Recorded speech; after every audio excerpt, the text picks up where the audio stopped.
Hello and welcome to Before the Valley. Hello, Nikolai. How are you? Hello, Peter. I'm good. How are you doing? Not too bad myself. I'm not particularly a fan of the weather for the past few days because it used to be good, but now I would say for the past few days it was a bit rainy. So I don't know. It still affects my mood very, very significantly. I like how we start. Yeah, it has to be the weather. It has to be the weather. It's always the weather. You know, the small talk when you go to like I don't know, when you meet someone, your neighbor or something. Yeah. Every time you talk about the weather, every single time. Like, so it's sunny outside. It's fun. Yeah. But I think for the past 2 days, we also didn't pay that much attention to, the weather because we were, what would you say, partying. Partying, yeah. We had good time no matter what the weather was. Yeah, it's our last weekend here, so we kind of let it loose for this last weekend. Yeah, we had to do it. We just had to. Yeah. Do you want to jump into the first questions? Of course. So it's a transitional time for all of us, I think, because the new year is coming and we're coming back to Bulgaria as well. Yeah. And I was thinking of asking you about resolutions and all of this, but I thought, that might be a bit too, what would you say, cliche, and I wanted to be more practical for all the listeners. And what I thought is, what would you say is something that you do you're going to do this year to make sure you keep in check with these resolutions? Because I feel like people often have different goals or objectives in the beginning of the year, and then you start going to the gym for 2 weeks and then you stop or whatever it is. Yeah. So what would be a practical advice that you would give? And also bear in mind that a lot of people are going to do the goal setting exercises that we talked about so far. So it might be a good idea to approach it more pragmatically. Once you do that, what do you do? Yeah, cool. So I'm just checking something which I remembered now. It's from Tim Ferriss, who said that we should forget about New Year's resolutions and conduct like a different exercise, which I think is going to be good to bring up first, which was conduct a past year review. So instead of, this is something I think good in terms of practical side of things. Instead of jumping straight to what I'm gonna achieve the upcoming year, so 2021, which we all expect is gonna be better than 2020. Hopefully. Go back to the previous year, so 2020, and analyze what did you do and try to find spots for improvements probably, or stuff that you think you should really avoid doing, and then jump on the new year resolutions and what you need to do. So this is something that I would say is quite practical because it's not doing new year resolutions in complete isolation of your real world and what are you doing and what kind of person you are, but it's more of like, okay, I'm this kind of a person and this kind of person I have been for 2020.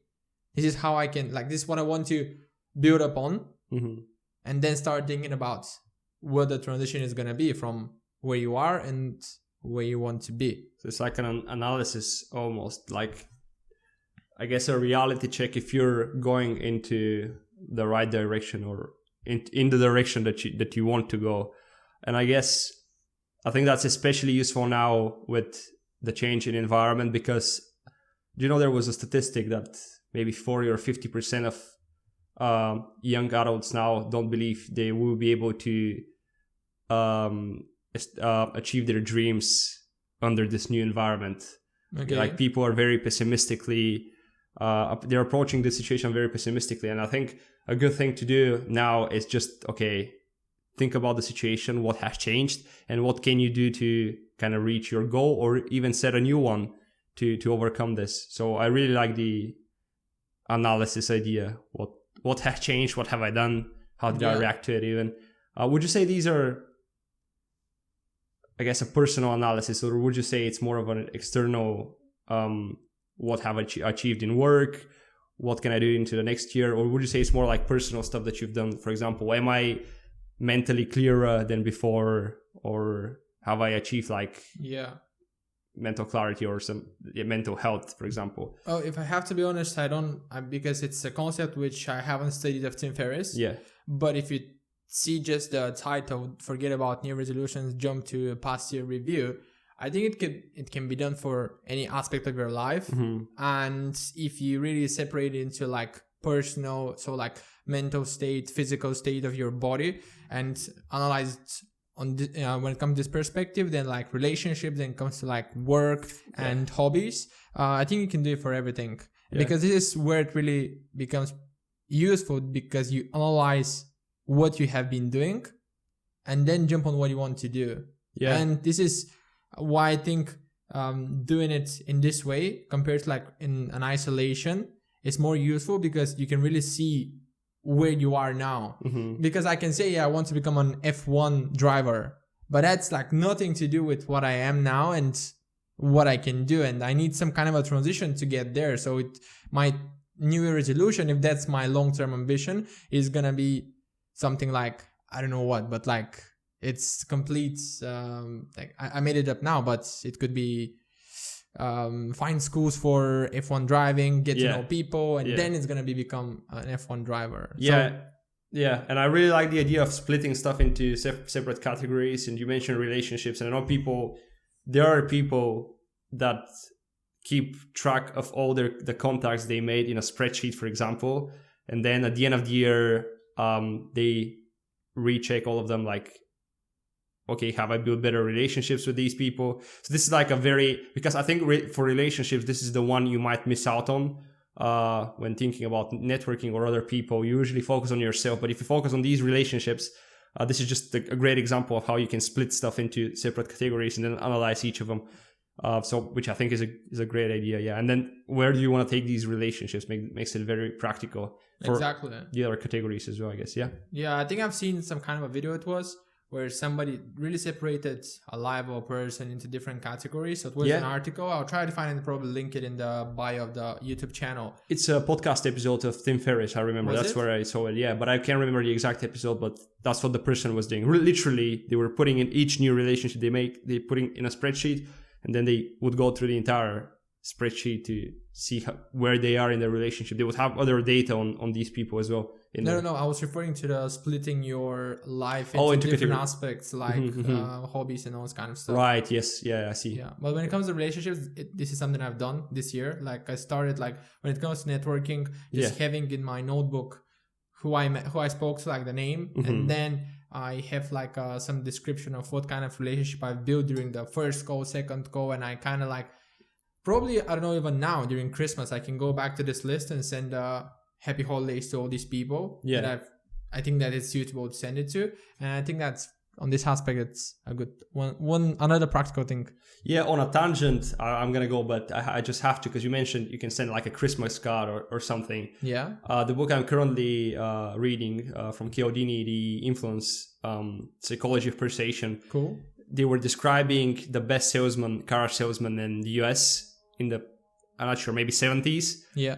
And one of the things that he did is keep a track of all his relationships, and then he would send a card literally on every month. There would be some celebration, so he would send a card every month with 3 simple words: "I like you." That's all he was gonna say. So that way, you mentioning the sending cards bit, that way he would, in the same way, keep his relationships, I guess, refreshed in a way. Yes, exactly. Yeah. It's like, I'm not sure if it's the best way to describe relationships with people, but if you see it from a perspective of a lead, like lead generation. Yeah.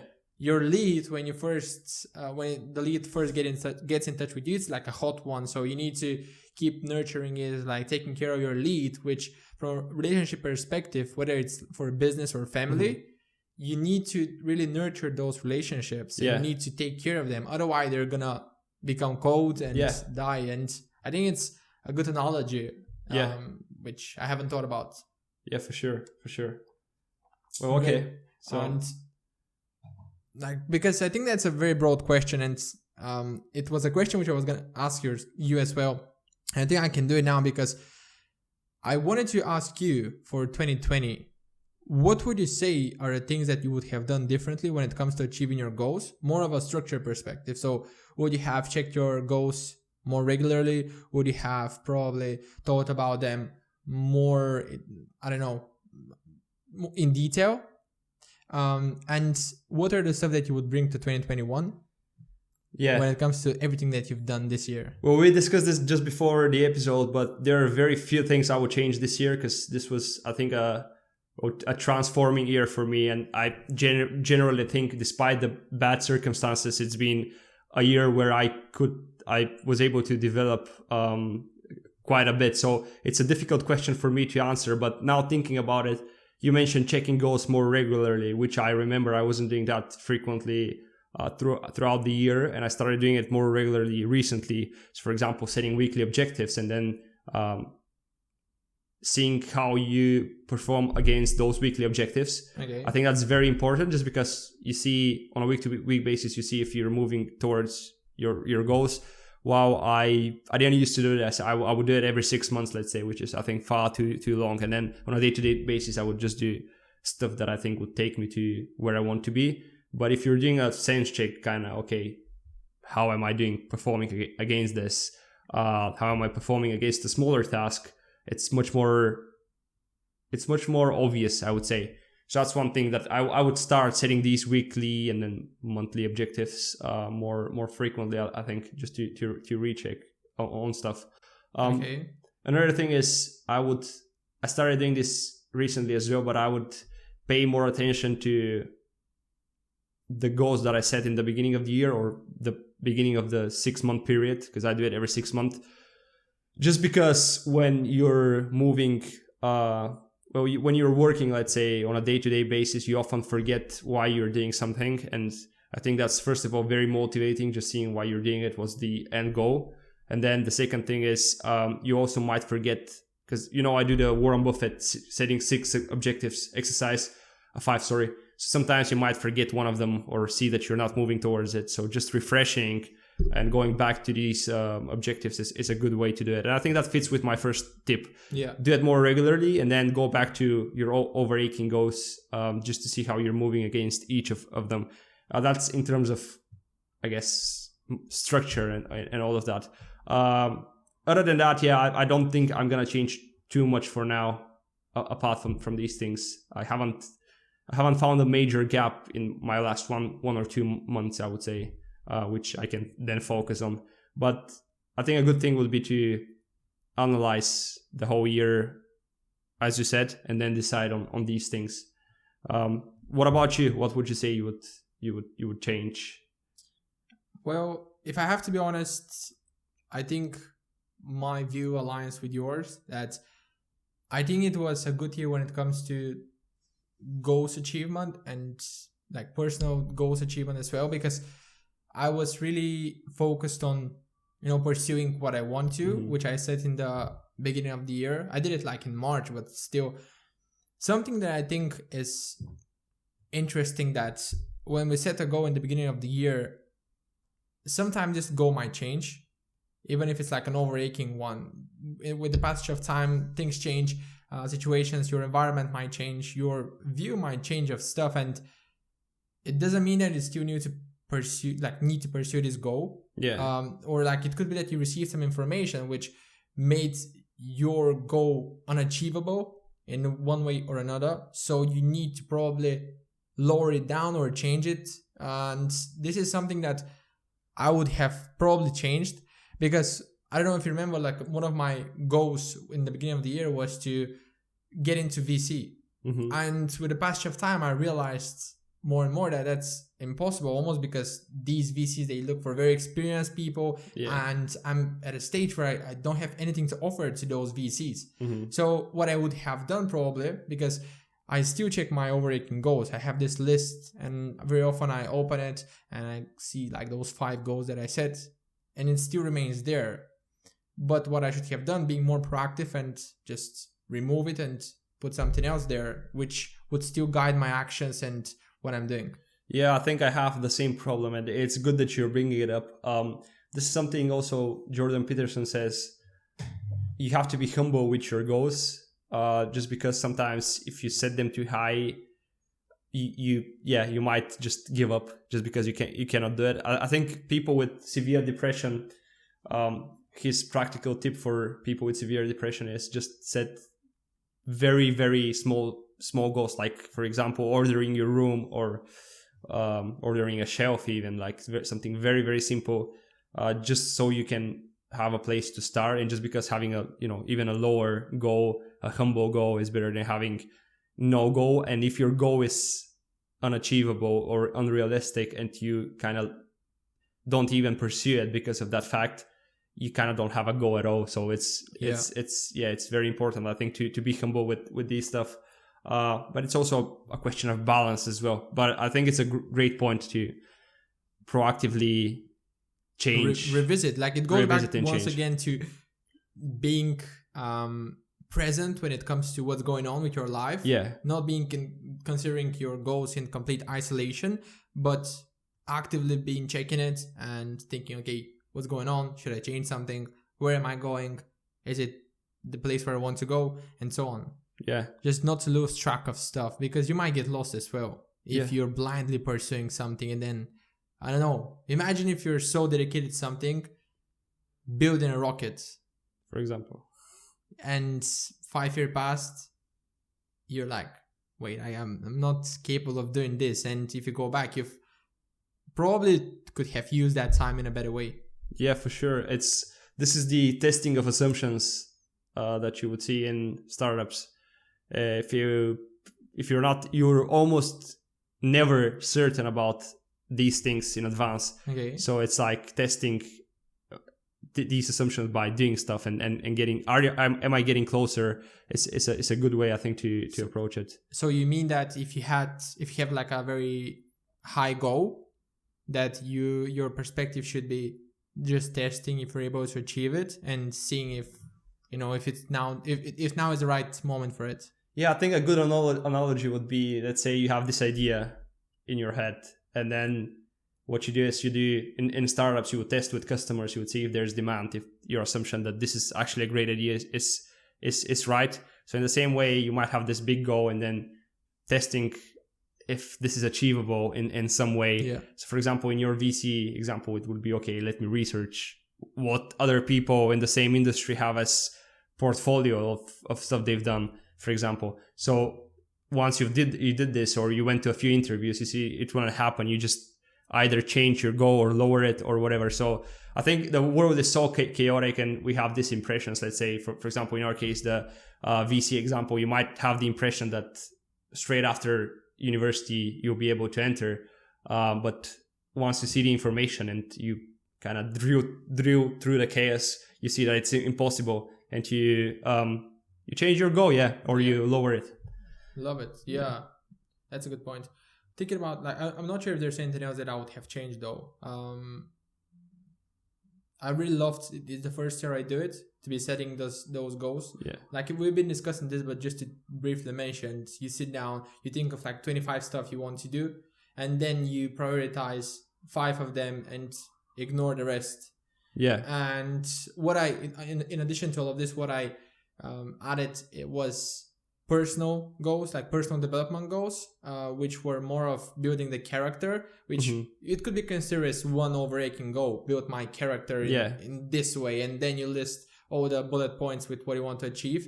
And it's something that I did as well, and I mentioned this to you, but I achieved around 90% of the stuff that I wanted to do in this big list of 15, 16 things when it comes to personal development.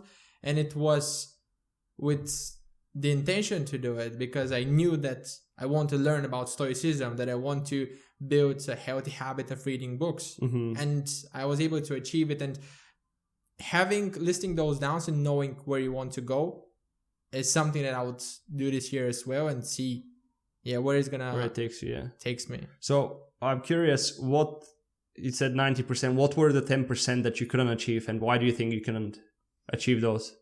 Because I had too many goals in this list, and some of them just like, it was a very dark sky, and some of them were behind the clouds, to say it this way. Right. I mean, I say it in a negative way, the analogy, but there were just too many goals, and some of them just were not as interesting as others, so I didn't focus on them. You kind of deprioritized it. That's also why Warren Buffett recommends, focusing on fewer goals.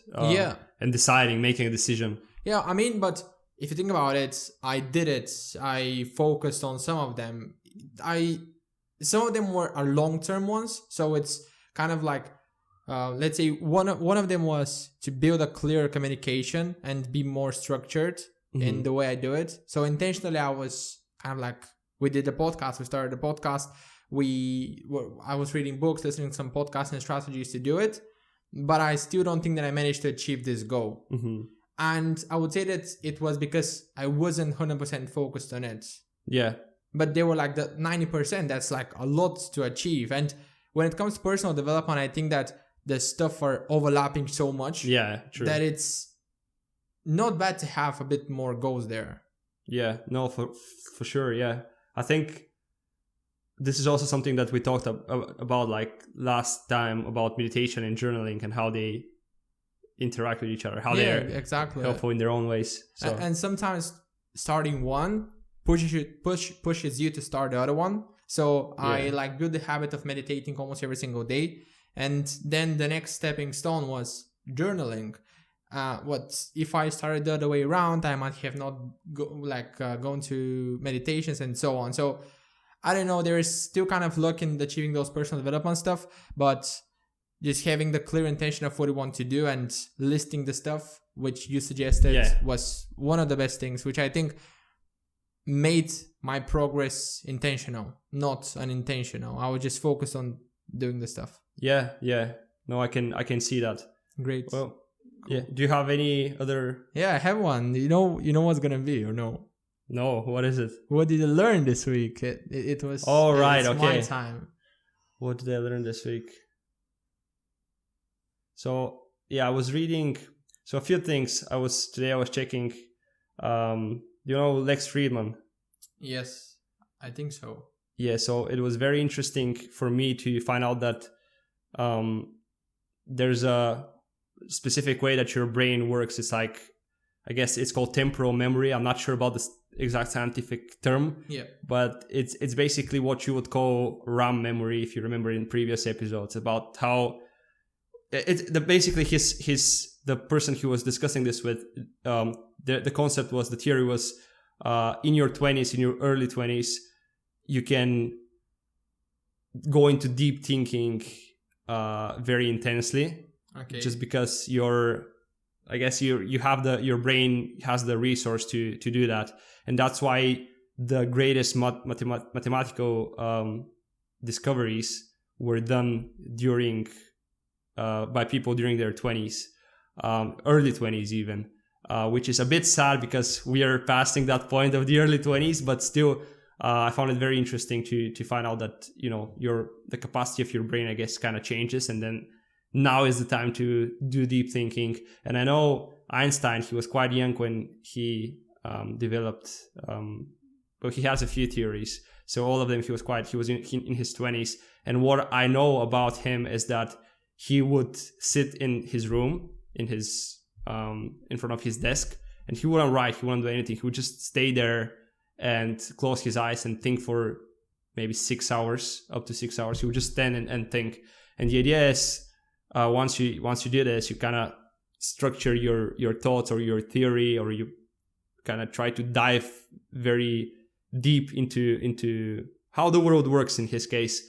And that's how he developed his theories as well. He was also a philosopher, which is interesting because that's why he changed the whole paradigm of physics, because he approached it in a very different way, which is something Lex Friedman, I will link the video, but he was talking about as well, how if you have basically this temporal memory that I'm talking about, it's allowing you to try different approaches to a problem, trying different patterns, and then testing what fits best, what works best, which is what Einstein did essentially. So that was very interesting, this whole information that I'm just sharing. It's an interesting theory, because when you were relating it, I was thinking at the same time about the fact that when we're younger, we have more curiosity as well, which is something probably that leads us to, discoveries which are revolutionary as well. Because when we grow older, we're kind of like, we have taken in more information. Our minds have been more, structured in a way which limits the curiosity probably. I'm talking talking about people on average. And this is something that probably also leads to those discoveries being done in people in their 20s, because afterwards they become more, lean back and... Yeah, he was giving the comparison with biology discoveries, and he was saying usually with biology you would have a very prolonged career of people, just because for these types of discoveries you need a vast amount of knowledge. Yeah. So you need, like, I guess, more knowledge rather than bigger capacity for thinking. Yeah. If that makes sense. Yeah. He was giving an example. You might remember, like you were reading something and you might make the connection with a paper you read like 20 years ago or something. Well, in mathematics, it's not the same way. Even if in physics, it's not the same way, because physics uses a lot of the mathematical concepts. So yeah, that was quite interesting. And also they were explaining, because you mentioned curiosity, but they were also, because the guy that he was interviewing was a neuroscientist. So he was saying the way we think about when we are, our creative mode is basically extremely different from our logical, thinking, and they're two separate things. So I think your curiosity point would probably go more to the creativity. He was saying, like, when you're creating something, it's a completely different process that then... I see. Yeah. So these two are not... when you're speaking about the discovery of new stuff, of Einstein, for example, it's on the logical side. It is probably the creative side. I don't know. I'm not sure how they interact with each other, but because I guess if you come up with new concepts, if you have to link all of your thoughts or your arguments, making them coherent, you have to use that logical processes. And what he was saying is, because I'm basically rephrasing what they said, but he was also telling that we know how they work, but we don't know the full story. So I'm not sure what's the logical and the curiosity. Yeah, how these processes work completely. He was saying, like, we know just 1% of the brain basically so far. So I guess my point is that like neuroscientists also are not sure how all of this interacts as well. I mean, if they were sure about all this stuff, we would be on a different level when it comes to, I don't know, human evolution. Probably, yeah. Something also linked with this, very interesting, is when you're doing like focused work, you're actually using less of your brain. So focus is indeed focus. It's like tunneling.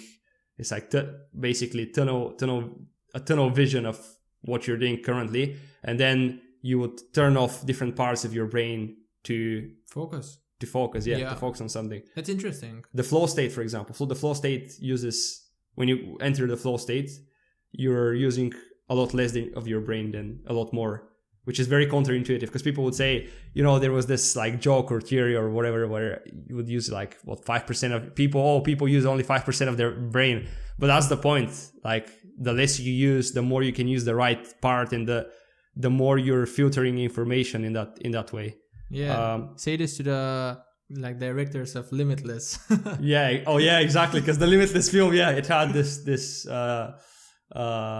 hypothesis that the more you use, the better. But also, I think something very interesting. He was saying, like, with autism, usually why autistic people have a problem of understanding everything is because they are overwhelmed with information. Their brains or their sensory, the way they sense stuff, like see or hear, it's like you're turning the volume up. It's too much information and they get overwhelmed, which is obviously a problem. So yeah, for me, that was very interesting to because it's very counterintuitive. And I think that probably tells a lot about the world and how we should also think about stuff and try to eliminate rather than put more. And so that's almost always the better option, like simplicity, because simple stuff are the stuff that are performing better. Yeah. Because when you put too much, it becomes too much. Exactly. That's why I think it's also it's getting more and more relevant into the current world, because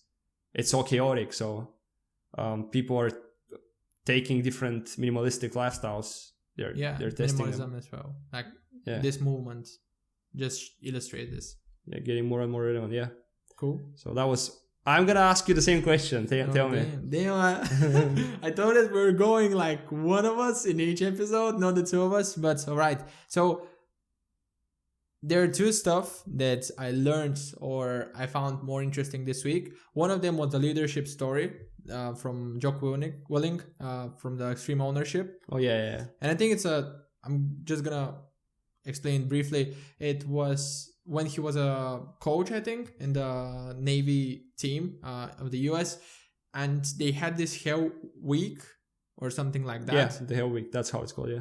Where like the guys that were trying to get into the Navy team, the SEALs, were going through this very extreme exercise. Mm-hmm. They had to like be part of a team which is carrying a boat or something like that, and it was more in the form of a competition. Yeah. And what he's relating in this story is that they were basically like 5 or 6 teams, and they were focused on 2 of the teams: the winning one, which was winning almost 90% of the times, and the losing one, which was losing 90% of the time. So they were like last, and they were just analyzing what's going on in those teams. They saw that the losing one was always complaining. They were like, there was no understanding between the team members, while the winning one was just focused on what they were doing. They were like really pushing hard. Each of them was doing so. There were no outliers in the team, so outsiders, intruders. So it was complete different teams. So if you think about it, there was nothing to do in those teams. Yeah. But what they did is one of the coaches, who was more senior, proposed to switch the leaders of those 2 teams and see what's going to happen. And when they did so, the losing team, I think they became first in the next race, while the winning team were second. They were head to head. They were head to head in the final runs or whatever it is. And why this was interesting is that it just shows the power of leadership. Yeah. And how influential a leader can be to a team. Even if your team is bad, a good leader can, focus on the stuff of the team that are gonna work and really achieve the results. And it's also when the good leader enters a team, his example is just leading. Yeah. Because if you think about it, if your boss is laid back, not doing the work, which is something that when I think about it, I remember like bosses in Bulgaria, like in Bulgarian firms, some of them are like that, and like all traditional Bulgarian firms, they're like thinking that the senior I am, the less work I have to do. Exactly. And this is leading to other people thinking, wait, my boss is chilling, so am I gonna be? While on the other hand, if the boss is pushing hard and as hard as you are, I mean, if the boss is pushing hard, what I was trying to say, you're gonna push hard as well, because it gives you this, it puts you in the flow. And it just hit me how powerful leadership and good leadership is for the success of a team and a company. And I think that's something that's very important for us, because now building the Kaleo, being part of PPN as well, our first company, I see that even small changes in leadership lead to exponentially to better results. And now when we change the systems within PPN, when we started jumping in more of some 15 to 30 minutes per week of discussions with the team, just shows that the team is performing better, and it's just very important. I like the point. Yeah, there was this hypothesis I had for a very long time, which this kind of, it doesn't confirm it, but it's support for it, which is that people learn and are influenced most by the example of other people. Yeah.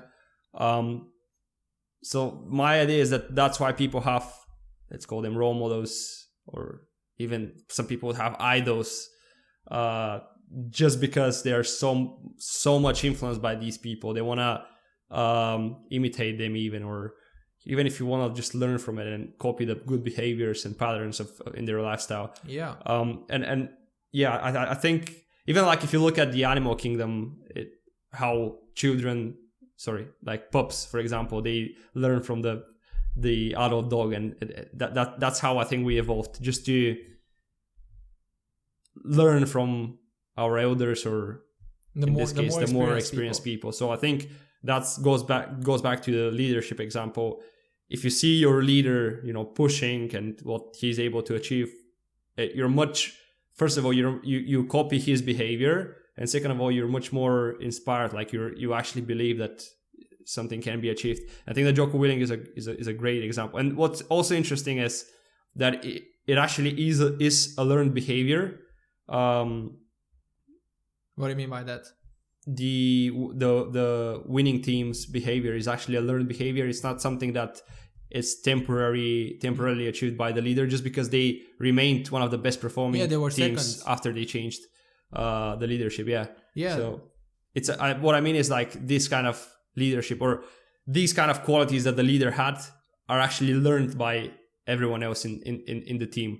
Yeah. So I would say the practical point of this for us and for the audience, if you're in a leadership situation, this could be in university as well. This could be in your work. This could be, and whatever you do with friends, even if you're going out with friends and your friends are not able to decide where to go. Yeah. If you take this leadership position, no, let's go there because XYZ, like you take the extreme ownership of the situation, you're going to influence the whole situation so much. It doesn't matter what your team is. I mean, it matters, of course, but you shouldn't be focused on thinking, oh, my team is bad, I cannot achieve this.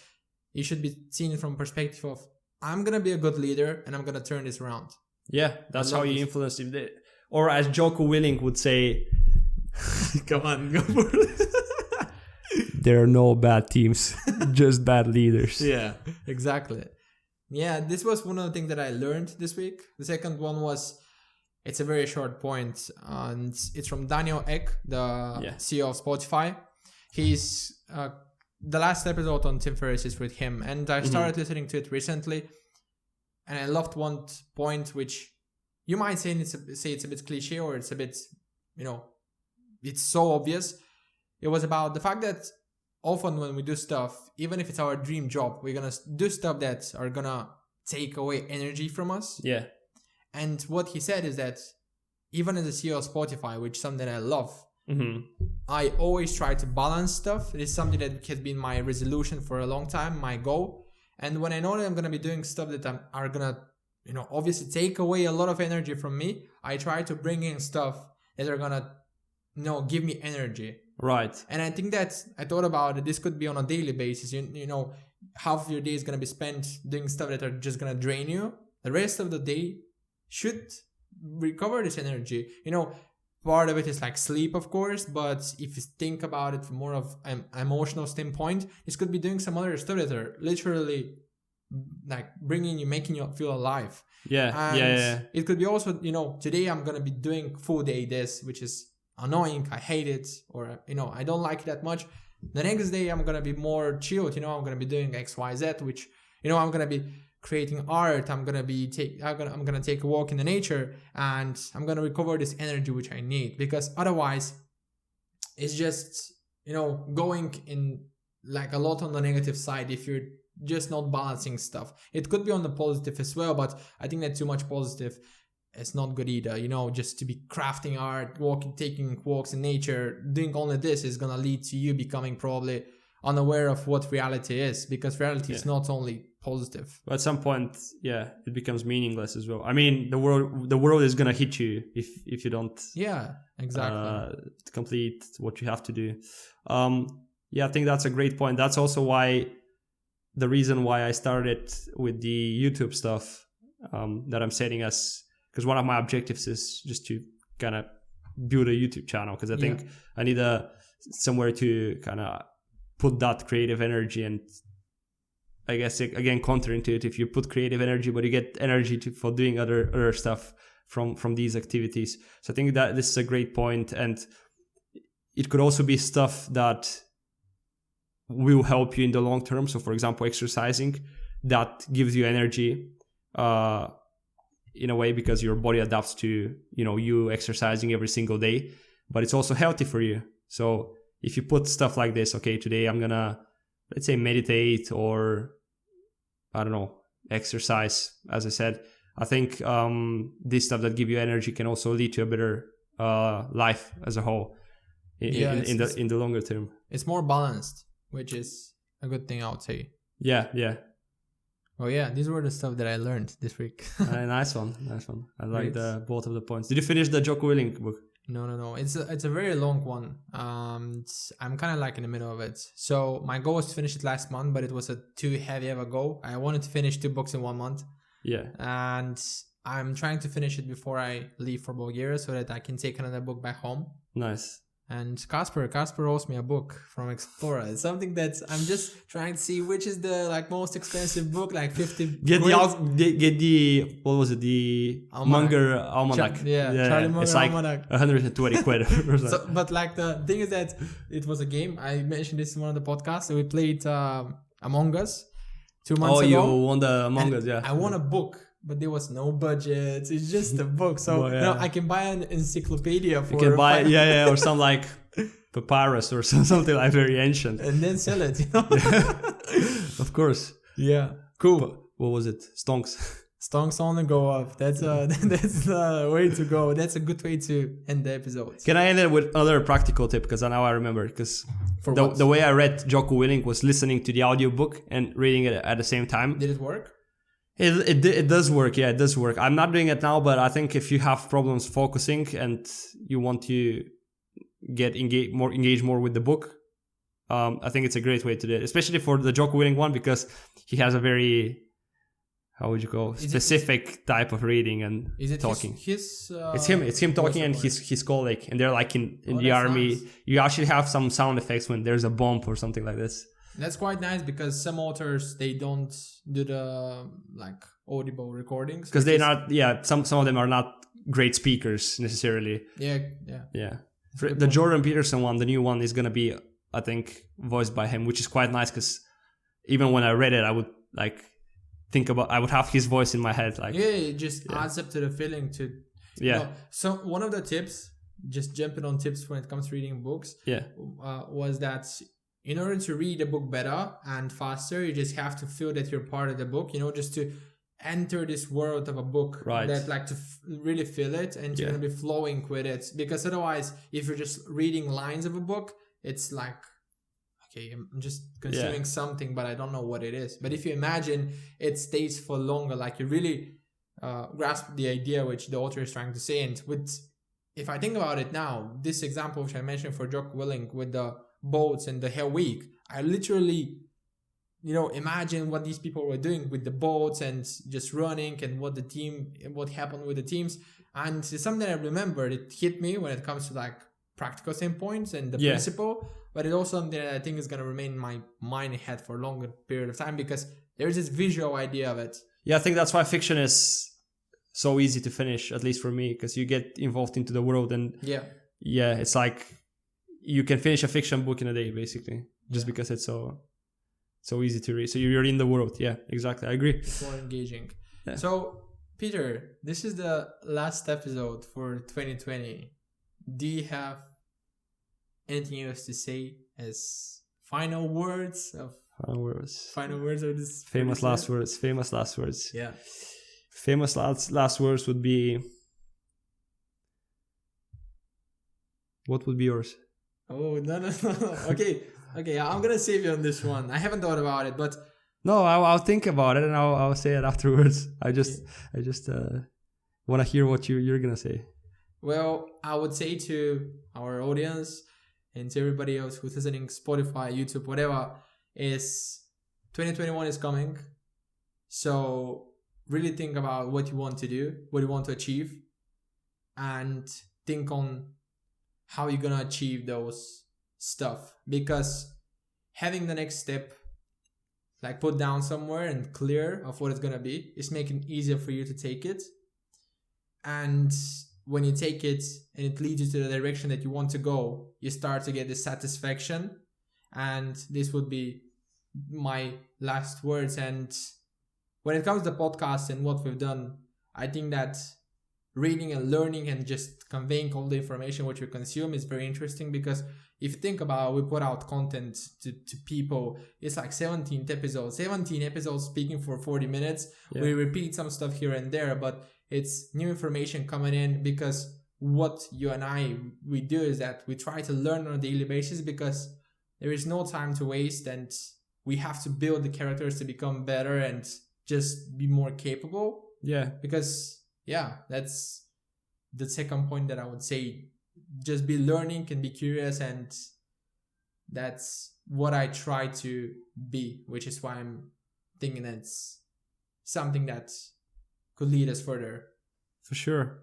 What I'm gonna add to this is, I think everything you said is a great point, but I would summarize this as don't let your, or as Jocko Winning would say, don't let your circumstances define you, and let's go get it in 2021. That's how I would finish. I love this one because the circumstances might change, but they have changed. They're bad, but I mean that's life. We have pandemics every 100 years. Oh, we forgot, and then we weren't prepared, I guess. Yeah, but yeah, don't let your circumstances define you. That's what I would say. It's more like adapt, because as Darwin would say, it's not the strongest of the species that survive, but the most adaptive ones. Yeah. It's a good point. All right. Okay, let's end it. Yeah, well, thank you very much, guys, for watching. Thank you very much for listening to our episode so far. Thank you very much for everybody who... It seemed that there were quite a lot of people who were their top podcast for the year, which is something that, I don't know, we really appreciate, because it shows that what we do is really bringing value to some people. And yeah. Thank you for making this year a bit better for us as well. Really, really appreciate people that are watching us. Yeah. And what I would say is we're gonna see you in 2021. I'll see you next year. This is the daddest joke there is. The dad joke. So like I haven't showered since last year.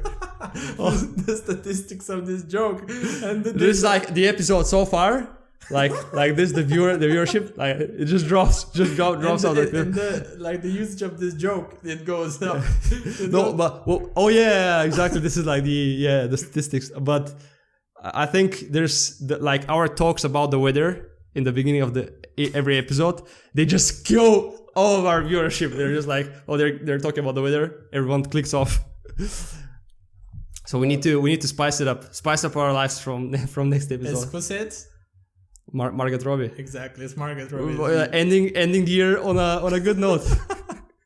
Great. Yeah, guys. Yeah. Thank you very much for watching. Thanks for watching. Yeah, we're gonna see you in 2021 and have a great one. Yeah. See you next year. See you. Bye-bye. Bye.